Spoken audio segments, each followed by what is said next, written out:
Ahojte, to je Vieky z kanála Ako so psom. Síce som už podobné video natáčala, ale to bolo zamerané skôr na prácu so psom a na prácu s jeho psychikou, ako ho privyknúť na silné vzruchy. Za mňa sú preventívne spôsoby tie najrozumnejšie a pokiaľ ste toto video ešte nevideli, vrelo vám ho odporúčam, nájdete ho tu hore. Pokiaľ ale chcete Silvester psovi ešte viacej spríjemniť, mám tu pre vás zo pár tipov a pokiaľ sa vám ktorýkoľvek z nich bude páčiť, nezabudnite dať like na toto video a poďme sa teraz už na ne pozrieť. Počas dňa idem na veľkú prechádzku do prírody mimo civilizácie, aby som sa vyvarovala delobuchov. Tam psov poriadne unavím, aby nemali veľa energie na večer. Na sídlisku venčím len na vodítku pre istotu, pretože nikdy neviem, kedy sa pes môže zlaknúť a spanikáriť. A venčím naozaj len nutne rýchlo vycikať a naspäť. Ako poistku majú moje psíky GPS-ku na obojku, pretože človek nikdy nevie. Pokiaľ máte psa vonku, presunte ho v najkritickejšom čase dovnútra, pripravte mu nejaké miesto, na ktorom sa bude cítiť bezpečne a pokiaľ zalezie pod posteľ alebo si nájde nejaké iné miesto, rešpektujte to. Príjemné prostredie môžete umocniť hudbou. Počas večera mám psov stále pod dohľadom, pravidelne ich kontrolujem. Púšťam hudbu alebo zapnem film, aby som prehlušila nepredvídateľné zvuky zvonka. Psi majú veľmi citlivé nosy a ako mi ľúbia, tiež majú vône, ktorých vedia ukludniť a upokojiť. Skvelou alternatívou sú napríklad bachové kvapky či feromónové difúzery, ktoré navodia príjemnú atmosféru aj vám. Pes je členom svorky, v nej sa cíti bezpečne a preto mu umožnite, aby bol s vami po celý čas v kontakte. Aj keby ste sa chceli ísť akokoľvek zabávať von, svojho miláčika neopúšťajte. Pre psa je najdôležitejšia svorka a pokiaľ ho opustíte, bude mať pocit, že ho jeho rodina zradila a z nepochopiteľných dôvodov opustila práve v čase, keď ju najviac potreboval.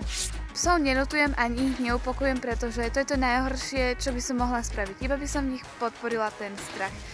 Niekedy si nahlas spievam, pretože to zvyčajne robím, keď sa teším a psi vedia, že je to pre mojej radosti. So psíkom sa hrajte, opakujte si povely, odmente ho maškrtou, chválte ho, hladkajte. Skrátka, zostaňte v kontakte a nedovolte mu myslieť na strašidlá tam vonku. Môžete mu spraviť nejaký hlavolám, dať mu interaktívnu hračku, či len žužlačku na zabavu.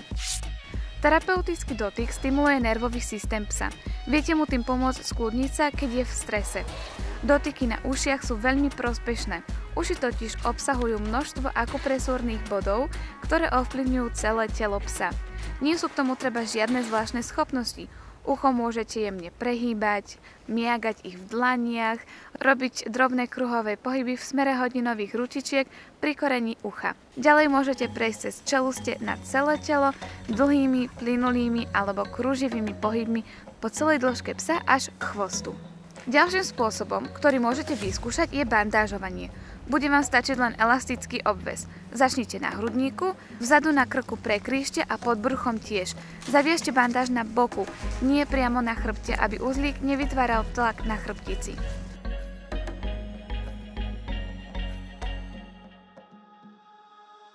Na trhu nájdete množstvo prípravkov. Ja s nimi moc nemám skúsenosti, ale každopádne si dávajte veľký pozor pri ich výbere. Sú totiž medzi nimi aj také, ktoré psa len paralizujú, ale vnímanie mu zostáva rovnaké. To znamená, že pes je v rovnakom stave ako predtým, len sa nemôže pohnúť, čo ho dostáva ešte do väčšieho stresu, len my to nevidíme, pretože sa pes nehýbe. Určite psovi nepodávajte lieky určené pre ľudí.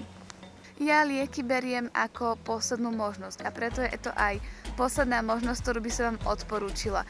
Je ale dobre vedieť, že aj niečo také existuje a v každom prípade by som to riešila s veterinárom alebo by som sa poradila s ľuďmi, ktorí s tým už majú skúsenosť.